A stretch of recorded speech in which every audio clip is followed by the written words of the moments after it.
बिस्मिल्लाहिर्रहमानिर्रहीम। अस्सलाम वालेकुम। आप देख रहे हैं 1 बाय 1 न्यूज़ एचडी।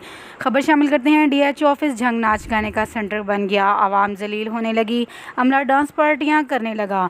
तफसीलात के मुताबिक डीएचओ ऑफिस झंग में आने वाली आवाम जलील व ख्वार होने लगी है, जबकि डीएचओ ऑफिस का अमला काम के बजाय नाच गाने में मसरूफ़ नज़र आ रहा है, जिसकी वीडियो सोशल मीडिया पर वायरल हो चुकी है। डिस्ट्रिक्ट हेल्थ ऑफिस झंग का हेड क्लर्क अब्दुल रज़ाक के दफ्तर में district superintendent vaccination Hanif Shah dance कर रहे हैं। अवामी समाजी हलकों ने पब्लिक ऑफिस में ऐसे डांस पर तशवीश का इजहार करते हुए आला हकाम से कार्रवाई का मुतालबा किया है। मज़ीद खबरों के लिए देखते रहिएगा हमारा चैनल 1 बाय 1 न्यूज़ एचडी। ताज़ा तरीन अपलोड्स की नोटिफिकेशन हासिल करने के लिए हमारे चैनल को सब्सक्राइब करें और साथ ही दिए गए घंटे का निशान